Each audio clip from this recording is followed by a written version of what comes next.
Assalamualaikum warahmatullahi wabarakatuh. Saya Farida Yuliantina Rahmawati. Selama ini saya bekerja di Fakultas Kedokteran Universitas Islam Indonesia. Saat ini saya lebih mengajar di bidang mikrobiologi, biomolekuler, dan imunologi.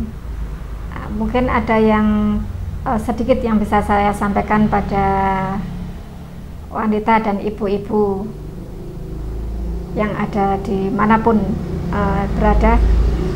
Satu hal yang mungkin karena seorang wanita atau seorang ibu itu pasti akan menginginkan akan kehadiran seseorang di sini adalah belahan jiwanya, artinya di sini adalah harapannya seorang ibu ingin memiliki seorang anak.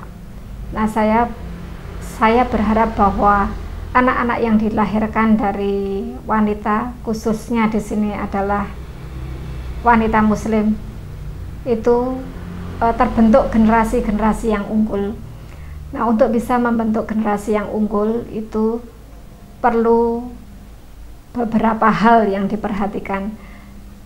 Dari Umar bin Khattab dikatakan bahwa ada 3 kewajiban seorang ayah itu terhadap anaknya. Jadi ini adalah hak anak terhadap ayahnya. Itu adalah yang pertama, itu mencarikan ibu yang baik. Nah, otomatis kalau mencarikan ibu yang baik itu berarti dia harus mencari istri yang baik, ya, istri, karena untuk calon anaknya. Yang kedua, memberikan nama yang baik. Memberi nama yang baik, nama itu adalah doa, sehingga nama yang baik itu akan memberi bisa diartikan doa untuk anak supaya dia menjadi anak yang baik. Tapi kalau nama yang diberikan itu adalah nama yang jelek, ya otomatis bahwa yang jadi harapan kan kemudian menjadi jelek di situ. Jadi doa itu adalah nama itu penting, bukan kalau seperti pernah dikatakan bahwa apa arti sebuah nama. Kalau dalam Islam nama itu adalah luar biasa, ya, itu nama itu penting sekali. Kemudian yang ketiga adalah mengajarkan Al-Quran itu. Jadi 3 hal itu adalah suatu hal yang utama. Nah, kemudian dalam perjalanannya ini sebetulnya cukup banyak, ya, yang perlu ingin saya sampaikan. Nah, memulai sesuatu itu dengan doa, khususnya ketika suami istri itu ingin bahwa apa yang dilakukan itu membuahkan hasil seorang anak, itu doa itu jangan lupa. Dan ini memang ada doanya.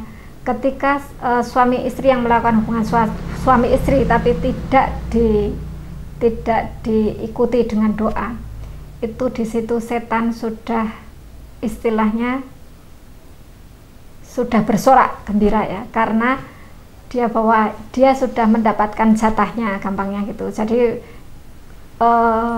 anak yang dihasilkan tanpa disertai doa itu sudah mudah dikuasai oleh setan. Jadi ini satu hal pokok yang sangat prinsip ketika bagaimana nantinya akan terbentuk generasi yang baik atau tidak, karena itu akan menjadi ini, ya. Kenapa ada anak yang mudah diarahkan, kenapa ada anak yang tidak mudah diarahkan. Nah, itu satu hal dari itu tuh merupakan prinsip sekali. Nah, kemudian setelah anak itu dikandung oleh ibu, ketika dalam kandungan itu adalah masa-masa yang sangat emas, ya, masa-masa yang menentukan untuk dia kelahiran ketika dia sudah lahir. Karena ketika dia berada di kandungan itu, dia istilahnya mau dibentuk jadi apa, itu sebetulnya yang menentukan adalah kedua orang tuanya. Khususnya di sini adalah ibu. Kalau dia pengen dijadikan misalnya ahli matematika, ya sudah, ibu belajar aja ketika di kandungan itu, ibu banyak belajar matematika, diajak anaknya untuk matematika. Kalau ibunya, orang tuanya ingin menjadikan dia seorang hafidh, perbanyaklah baca Al-Quran, ajari si anak itu ketika dalam kandungan dengan bacaan Al-Quran, dan upayakan setiap waktu, setiap saat itu perdengarkan ayat-ayat Al-Quran. Nanti insya Allah ketika lahir dia akan menjadi generasi yang pandai untuk membaca Al-Quran.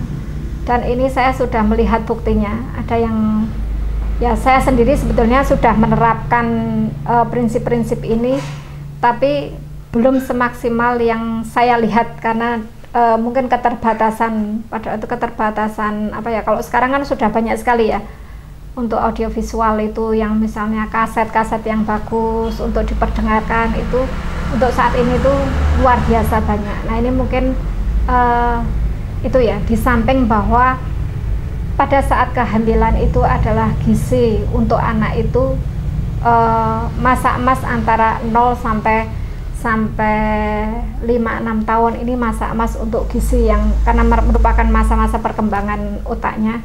Jadi ini yang nah tapi hal yang perlu digarisbawahi adalah pendidikan ketika di kandungan itu akan luar biasa dihasilkan generasi-generasi yang unggul. Nah ini tergantung dari kedua orang tuanya.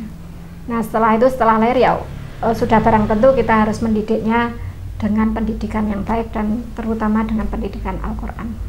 Mungkin itu yang prinsip yang bisa saya berikan, mungkin tips kecil ya sebelum untuk calon-calon ibu atau ibu yang ingin melahirkan anaknya, supaya generasi kita akan lahir generasi-generasi yang menjadi harapan umat, menjadi harapan bangsa dan negara.